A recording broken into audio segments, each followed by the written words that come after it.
Salam, saudara-saudara seiman dalam Tuhan kita Yesus Kristus. Marilah kita mendengarkan renungan hari ini. Tapi sebelum kita mendengarkan renungan hari ini, kita bernyanyi dari PKJ 15. Kusiapkan hatiku Tuhan.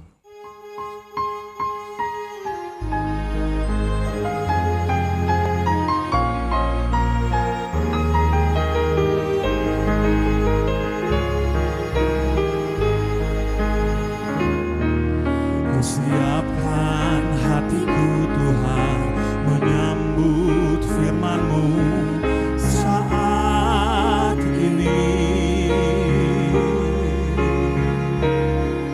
Aku sujud menyembah Engkau dalam hadirat-Mu saat ini.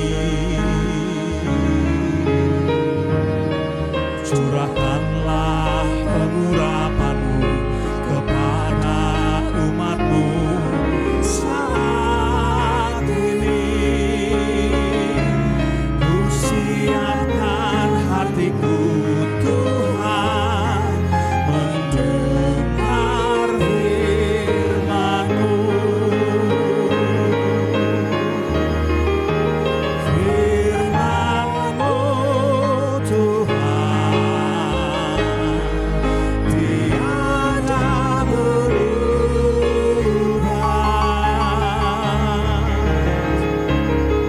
sejak semulanya dan selama-lamanya tiada berubah. Firman-Mu Tuhan menolong hidupku. Siapkan hatiku Tuhan menyambut firman-Mu.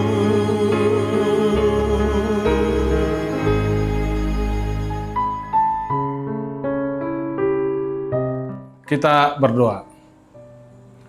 Anugerah Tuhan Allah Bapa dan kasih penebusan dari Tuhan Yesus Kristus dan penyertaan dari Roh Kudus itulah yang bersama dengan kita saat ini sampai selama-lamanya. Amin. Renungan untuk kita pada pagi hari ini dari Matius 2 ayat 11. Maka masuklah mereka ke dalam rumah itu dan melihat anak itu bersama Maria, ibunya, lalu sujud menyembah dia. Mereka pun membuka tempat harta bendanya dan mempersembahkan persembahan kepadanya, yaitu emas, kemenyan, dan mur. Matius 2 ayat 10 sada. Las dibongoti mabagasi, gabe di ida madak danaki doho si Maria, inanai, dungi manuka ma nasida masobatu dak danaki. Dirukari ma arta nasida. Sere hamijon dot aka naangor, persobaunan nasida tu ibana. Saudara-saudari, tema renungan kita pada pagi hari ini yakni persembahan orang Majus. Saudara-saudari, kelahiran Yesus Sang Juru Selamat ditandai dengan adanya bintang di timur dan bintang yang menjadi petunjuk jalan yang menuntun orang-orang Majus ke tempat di mana Yesus dilahirkan. Ketika mereka melihat bintang itu, sangat bersukacitalah mereka. Maka masuklah mereka ke dalam rumah itu dan melihat anak itu bersama Maria ibunya, lalu sujud menyembah dia. Matius 2 ayat 10-11. Siapa orang Majus itu? Orang Majus disebut pula orang bijak atau raja-raja dari timur. Mereka adalah ahli astronomi atau ilmu perbintangan. Mengetahui benar letak bintang, pergerakan dan tanda-tandanya. Bukan hanya itu, mereka juga percaya bahwa matahari, bulan, dan bintang-bintang secara periodik memberi tanda-tanda yang dapat dipakai meramalkan peristiwa-peristiwa masa depan dan nasib seseorang atau bangsa. Karena itu mereka tahu benar apa arti bintang yang nampak dari timur itu. Peristiwa ini menegaskan bahwa Allah dapat memakai siapa saja dan apa saja untuk menggenapi setiap rencananya, selain memanggil dan memilih orang-orang yang sederhana, seperti Maria dan Yusuf, serta para gembala di padang yang menurut pandangan manusia tidak pantas dan tidak layak. Allah juga memakai orang-orang terpelajar supaya dengan pengetahuan yang mereka miliki, memahami kehendak Allah dalam hidupnya. Sekali lagi, ditekankan saudara-saudari bahwa orang-orang Majus adalah raja-raja dari timur dan astronom, tetapi mereka rela meninggalkan kesibukan dengan menempuh perjalanan yang sangat jauh untuk mencari bayi yang baru dilahirkan. Setelah bertemu dengan Yesus Kristus, mereka bersujud dan menyembah Dia. Bagi mereka, Yesus jauh lebih utama dan jauh lebih berharga dari segala sesuatu yang dimilikinya. Mereka pun mempersembahkan persembahan kepadanya, yaitu emas, kemenyan, dan mur.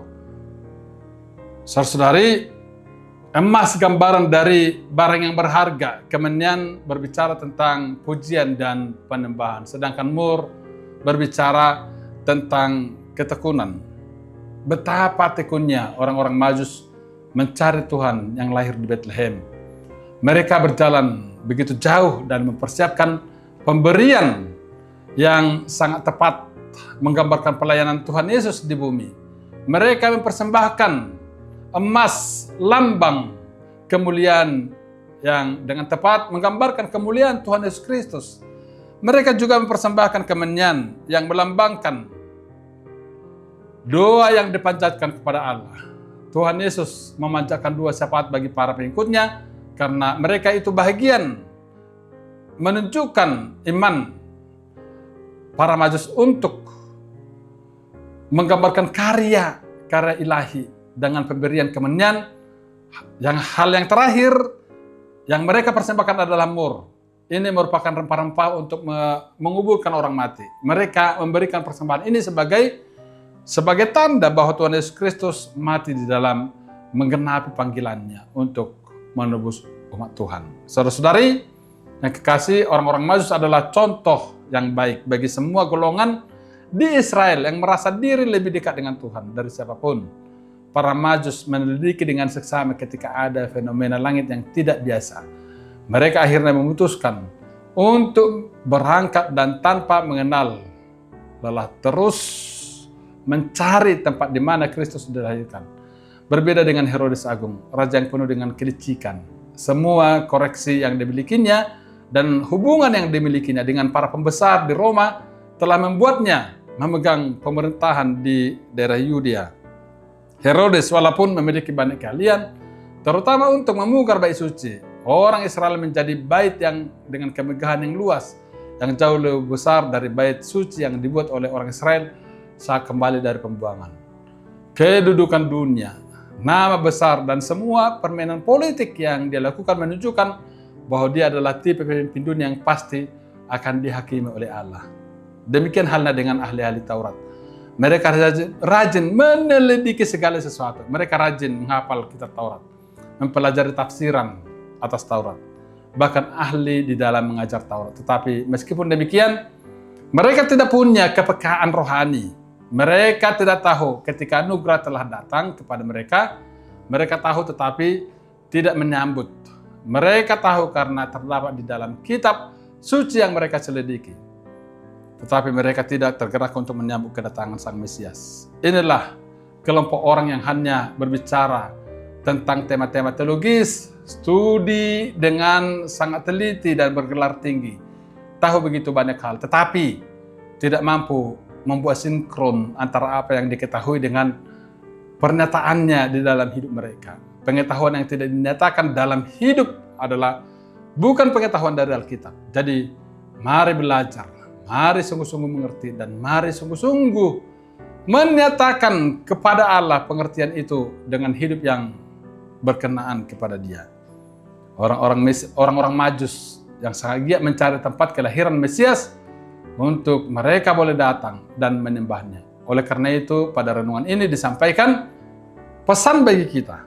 Yang pertama, orang-orang Majus tidak datang ke kandang dan menemukan bayi Yesus di dalam palungan.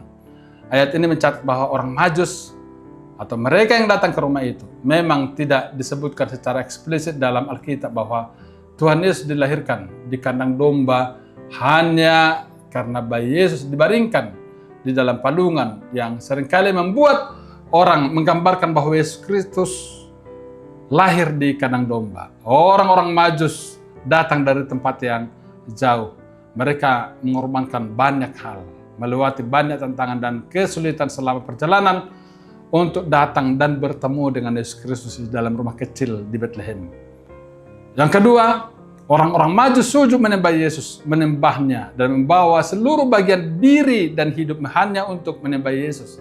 Hati yang sungguh menghormati Dia, membaktikan jiwa raga untuk meninggikan Yesus Kristus. Memang tinggi langit tak terukur, tetapi jiwa harus tetap dilatih dan diatur untuk sujud menyembahnya. Yang ketiga, orang-orang Majus mempersembahkan harta yang mereka miliki sebagai tanda hormat dan syukur mereka kepada Tuhan Yesus Kristus. Kepekaan orang-orang Majus yang terus-menerus mencari kebenaran tentang Tuhan menjadi cerminan bagi kita untuk mendekat kepada Tuhan.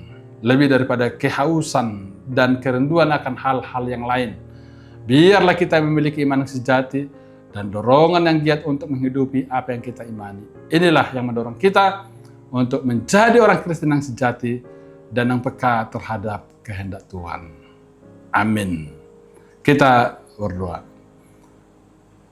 Bapa dalam surga, terima kasih atas firman yang kami dengarkan pada saat ini. Engkau telah lahir bagi kami ya Tuhan. Kami memuji dan memuliakan nama-Mu. Kami datang ke hadapan-Mu, di hadapan palungan, untuk menerima karya Allah yang terbesar itu, melalui mengutus Engkau ya Yesus dalam dunia ini dan kehidupan kami.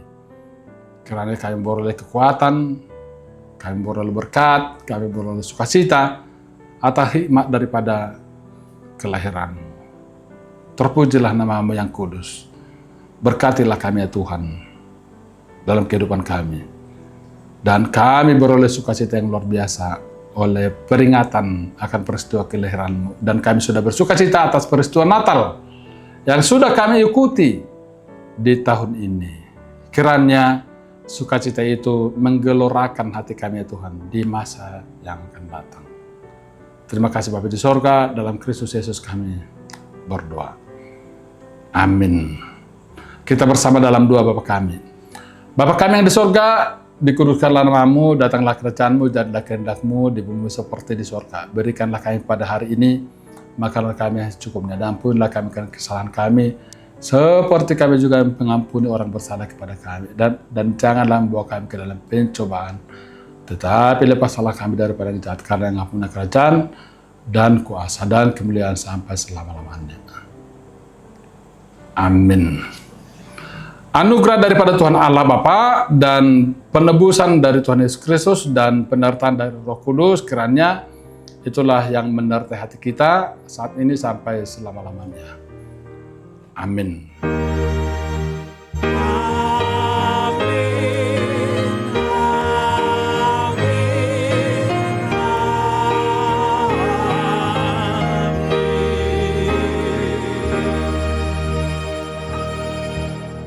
Bapak Ibu, saudara-saudari dan kekasih seiman dalam Tuhan Yesus Kristus, selamat Natal, tetaplah semangat dan selalulah bertekun dalam doa. Amin.